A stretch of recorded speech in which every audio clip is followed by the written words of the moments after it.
नमस्कार, स्वागत है आप सभी का जनसत्य न्यूज पर। मैं हूं आपके साथ अनु सिंह। ये है हमारी खास पेशकश जहां आज रक्षाबंधन है और भाई बहनों का ये पवित्र त्योहार है जो कि उनके प्यार और विश्वास को और भी ज्यादा बढ़ाता है। इस दिन बहनें अपने भाई को राखी बांधती हैं और उनसे आजीवन रक्षा का वचन लेती हैं। लंबे समय के बाद इस बार रक्षाबंधन के दिन विशेष संयोग बन रहा है। इस साल सावन के आखिरी सोमवार पर सावन पूर्णिमा व श्रवण नक्षत्र पर महासंयोग बन रहा है। ये बहुत ही उत्तम संयोग है। रक्षाबंधन पर बन रहे इस बहुत ही उत्तम संयोग का क्या लाभ होगा, इससे किन लोगों को फायदा होगा, क्या है ये विशेष संयोग, ये जानने के लिए हमारे साथ जुड़े हैं आचार्य राज मिश्रा, ज्योतिर्विद हैं आप। आपका स्वागत है आचार्य राज। जी बहुत धन्यवाद। आचार्य राज, सबसे पहले आपसे यही जानना चाहेंगे कि क्या है वो संयोग जो कि इस बार विशेष महत्व देगा रक्षाबंधन पर। जी अनु जी, अगर इस बार का संयोग देखा जाए तो वाकई बहुत महत्वपूर्ण संयोग है इस बार का।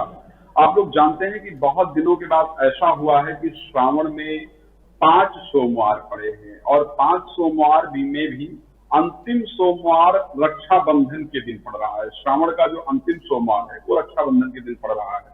और उसके साथ जैसा कि आपने अपने स्टार्टिंग में बताया कि श्रवण नक्षत्र पड़ रहा है। श्रवण नक्षत्र में सबसे पहले जब सुबह प्रारंभ होगा तो उत्तरा फाल्गुनी नक्षत्र से प्रारंभ होने वाला है और उसके बाद श्रवण नक्षत्र होगा। श्रवण नक्षत्र के जो स्वामी ग्रह है वो चंद्रमा है और श्रवण नक्षत्र के जो देवता है वो भगवान विष्णु है।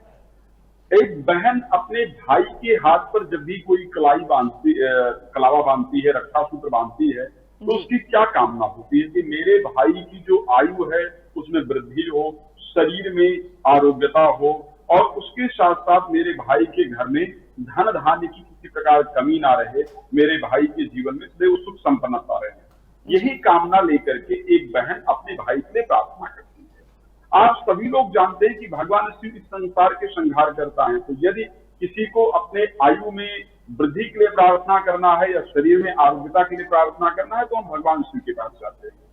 उसके साथ भगवान विष्णु इस संसार के पालन करता है, तो यदि हमें किसी प्रकार से अपनी आर्थिक परिस्थिति को बेहतर करना है या घर की परिस्थिति को बेहतर करना है तो हम भगवान विष्णु से प्रार्थना करते हैं। तो आज के दिन विशेष रूप से जो सोमवार जो 3 तारीख का ये दिवस है, इस दिन जो बहन श्रद्धा पूर्वक अपने भाई के लिए प्रार्थना करेगी तो भगवान विष्णु और भगवान शिव दोनों का आशीर्वाद एक साथ प्राप्त होगा और उससे जो भी श्रद्धा पूर्वक अपने भाई की कलाई पर रक्षा सूत्र बांधेंगी उससे उनकी आयु में तो वृद्धि होगी ही, साथ में घर के अंदर जो सुख संपन्नता है वो भी निश्चित रूप से प्राप्त होगी। और यही चाहिए, त्योहारों का महत्व ही यही है कि न सिर्फ जो आपसी प्यार है वो बढ़े बल्कि घर में भी सुख शांति रहे।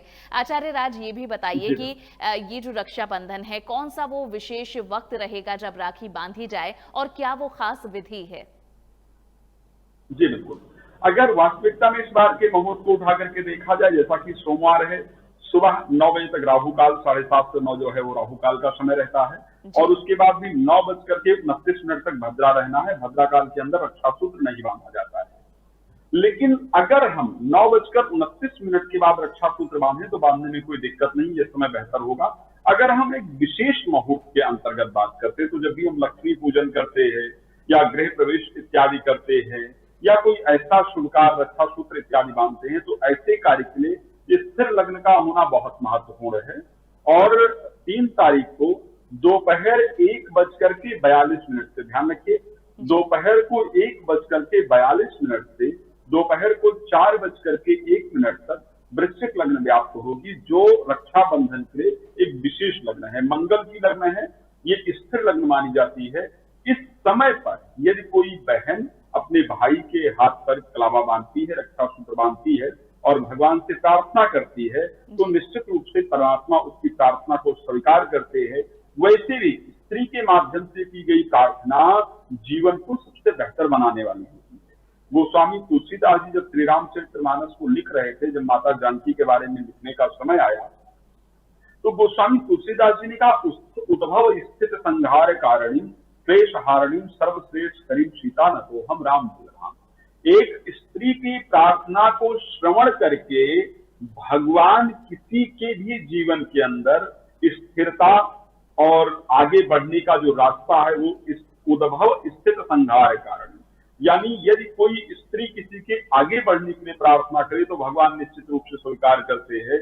किसी जीवन की स्थिरता के लिए प्रार्थना करे तो परमात्मा निश्चित रूप से स्वीकार करते हैं। और यदि किसी के विनाश के लिए भी प्रार्थना करे, ये भी ध्यान रखिए, उन्होंने कहा उद्भव स्थित संहार कारण, यदि किसी के विनाश के लिए प्रार्थना करे तो भी परमात्मा उसकी प्रार्थना को स्वीकार करते हैं।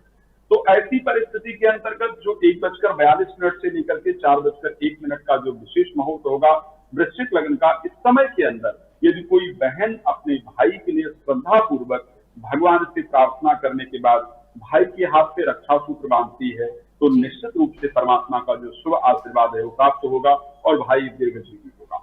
रक्षा सूत्र बांधते वक्त कुछ विशेष चीजों का ध्यान रखना चाहिए। अनुजी, आजकल हम लोग पश्चिमी सभ्यता को बहुत अपनाने लगे हैं। हाँ। और अपने जो संस्कार थे, जो हमारे भारतीय संस्कार थे, उसको हम लोग कहीं ना कहीं भूलने लगे हैं।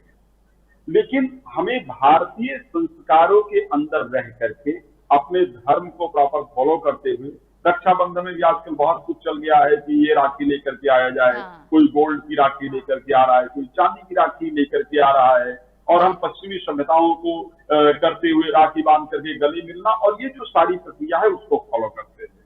जबकि शास्त्र कहता है आपको जो वास्तविक प्रक्रिया है रक्षाबंधन का उसको फॉलो करना चाहिए। वास्तविक प्रक्रिया क्या होनी चाहिए? सबसे पहले प्रातः उठ करके नहा करके अच्छे वस्त्र, अगर नए वस्त्र हैं तो बहुत अच्छी बात है, नहीं नए हैं तो साफ सुथरे वस्त्र, धुले हुए वस्त्र धारण करने के बाद भगवान से प्रार्थना करें। परमात्मा कहते हैं कि निर्मल जन मन शो मोहि पावा और मोहि कपट छल छिद्र में भावा। श्रद्धा पूर्वक यदि कोई प्रार्थना करता है तो उसकी प्रार्थना को जरूर स्वीकार करता हूँ।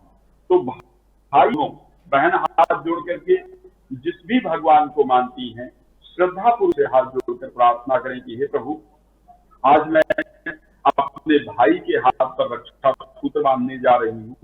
मेरे कार्तिकार भाई को शुभ आशीर्वाद प्रदान करें ताकि मेरा भाई हो, उसके शरीर में और जीवन में सुख समृद्धि प्राप्त हो। ऐसी कामना करते हुए बहन हाथ जोड़ करके सबसे पहले भगवान की प्रार्थना करें। पंचोपचार के माध्यम से भगवान का उपचार क्या होता है? 5 चीजों से भगवान का पूजन करें, जिसमें जल हो सकता है, चंदन हो सकता है, जल हो गया, चंदन हो गया, उसके साथ चावल हो गया, ये हमारी 3 चीजें हो गई।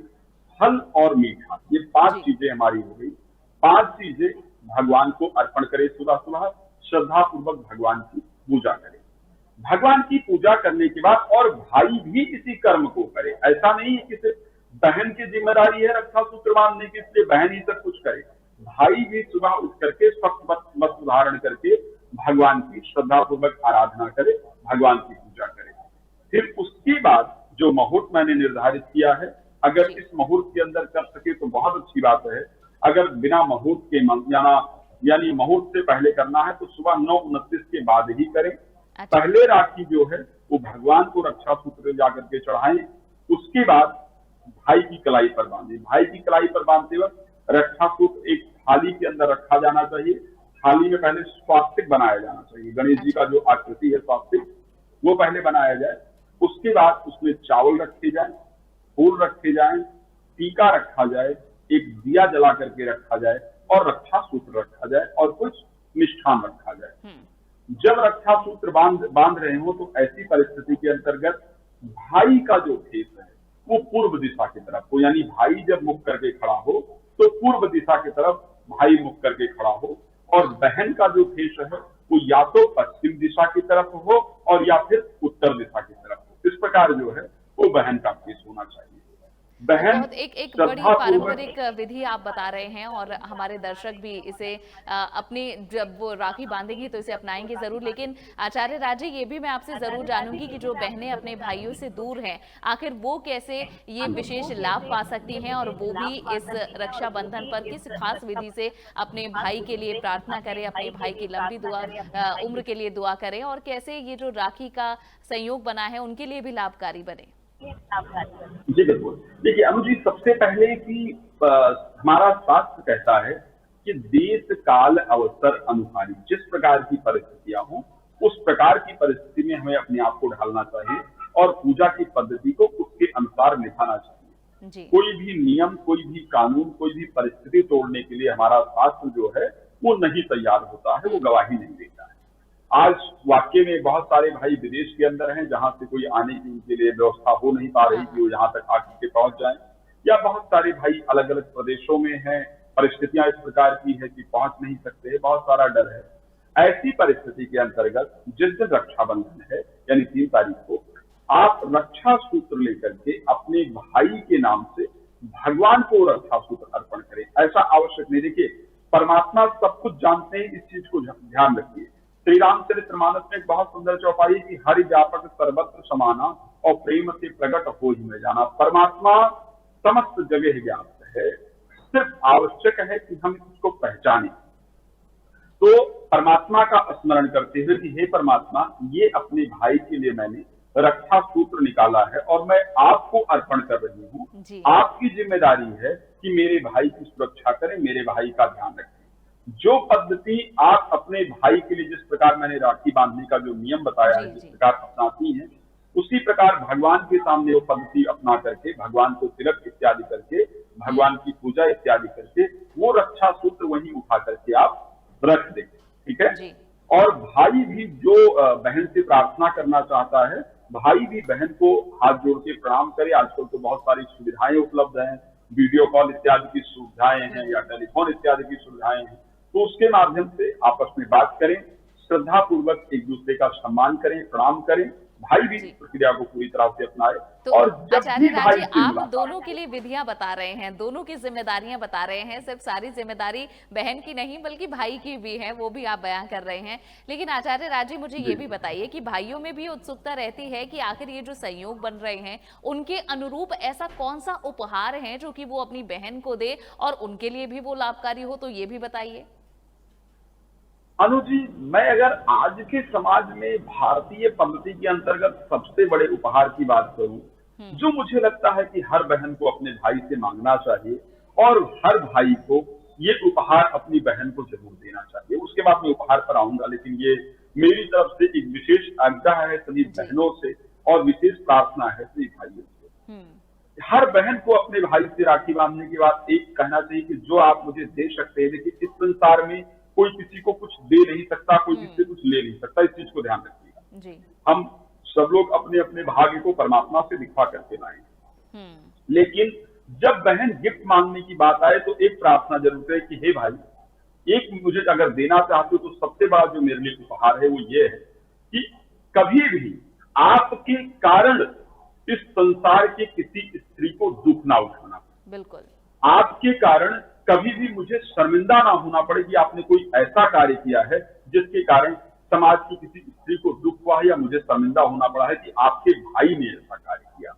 हर स्त्री का सम्मान करना, कोई जब स्त्री आपको देखे, कोई लड़की आपको देखे तो अपने आप को सुरक्षित महसूस करे। बहुत अच्छा। सबसे पहला उपहार तो मुझे लगता है समाज के सम्मान के लिए, स्त्रियों के सम्मान के लिए हर बहन को एक चीज मानना चाहिए। अगर हर बहन अपने भाई से इस प्रकार का उपहार मांगे तो मैं सच्चाई से कह सकता हूँ शायद इस देश की जो काफी कुछ समस्याएं हैं वो अपने आप समाप्त हो जाएंगी और हमारी माताएं बहनें इस संसार में सुखपूर्वक अपना जीवन, हमारी बेटियां सुखपूर्वक अपना जीवन व्यतीत कर पाएंगी। तो सबसे पहला उपहार जी आचार्य जी की इससे बड़ा उपहार ना कोई दे सकता है और ना कोई ले सकता है जी। उसके बाद हम लोग कोई भी उपहार जो भी भाई से श्रद्धा पूर्वक हो पाए, ठीक है, जो भी उपहार श्रद्धा पूर्वक हो पाए उस उपहार को आप दे सकते हैं। अगर हम राशि के अकॉर्डिंग बात करें तो जिनकी राशि मेष या वृश्चिक है उनको उपहार में कोई भी लाल चीजें प्रदान करना चाहिए जो बहुत लाभप्रद होती है। लाल वस्त्र भी प्रदान कर सकते हैं, लाल चीज कुछ भी बहन को दे सकते हैं, बहुत फायदेमंद होती है। उसके साथ जिनकी राशि वृष और तुला है, जो वृष और तुला के जातक है उनको निश्चित रूप से अपनी बहन को वस्त्र ही प्रदान करना चाहिए। वस्त्र प्रदान करना सबसे बेहतर होता है। जो भी और देना चाहते हैं दे सकते हैं, लेकिन वस्त्र गिफ्ट के रूप में सबसे अच्छा हो सकता है। मिथुन राशि और कन्या राशि जिन भी बहन भाई का है उनके लिए कोई इलेक्ट्रॉनिक आइटम बहन को गिफ्ट देना सबसे बेहतर हो सकता है। उसके साथ कोई मिष्ठान देंगे बहुत बेहतर होगा। कर्क राशि जातक जातिका है, चांदी की कोई वस्तु जरूर उपहार में देना चाहिए बहन को, बहुत फायदेमंद रहता है, बहन के लिए भी लाभप्रद है और भाई के लिए भी है। जो सिंह राशि के जातक जातिका है उनके लिए चॉकलेट जो है वो सबसे बेहतरीन उपहार माना जाता है, और उसके साथ अगर गोल्ड की कोई चीज या सिल्वर की कोई चीज गिफ्ट कर सकते हैं तो शायद बहुत अच्छा रहता है। उसके साथ अगर हम बात करते हैं यहाँ पर कि जो लोग धनु राशि के हैं या जो लोग मीन राशि के हैं, ऐसे लोगों को जो उपहार देना चाहते हैं वो जरूर दें, लेकिन उपहार के साथ एक पीला फल देना बिल्कुल ना भूलें। अच्छा। पीला फल उपहार के साथ बहन को जरूर देना चाहिए, बहन भाई दोनों के लिए बहुत लाभप्रद होता है। जिन जातक जातिकाओं की राशि कुंभ या मीन कुंभ राशि है या मकर राशि है, मकर और कुंभ जो शनि की दोनों राशियां हैं ये है, ऐसे लोग अगर हरे रंग का वस्त्र अपनी बहन को देते हैं तो ऐसी परिस्थिति में उनको विशेष लाभ प्राप्त होता है। एक विशेष उपहार राशि के अनुसार प्राप्त करेंगे तो दोनों को उसका एक अच्छा प्रभाव पड़ता है, लाभ मिलता है। जी बिल्कुल। बहुत बहुत धन्यवाद आचार्य राज मिश्रा जी, जो आपने ये जानकारी दी है, और क्या सहयोग बन रहा है, किस समय राखी बांधी जाए, क्या विधि है और क्या वो खास उपहार है जो कि भाई अपनी बहनों को दे सकते हैं, इसके बारे में बताने के लिए, हमसे जुड़ने के लिए आचार्य जी बहुत बहुत शुक्रिया आपका। जी, जय श्री राम। तो ये थे आचार्य राजमिश्र जी, जिन्होंने बताया कि क्या फल आपको मिल सकता है, क्या लाभ आपको मिल सकता है इस संयोग से। और ये त्योहार ही ऐसा है जहां भाई और बहनों का रिश्ता और मजबूत होता है, प्यार और गहरा होता है, और अगर आप इन विधियों का इस्तेमाल करते हैं तो ये और लाभकारी भी आपके लिए हो सकता है। तो हमारी इस खास पेशकश में इतना ही। ये वीडियो पसंद आया हो तो इसे लाइक और शेयर करें, चैनल को सब्सक्राइब करना ना भूलें। नमस्कार।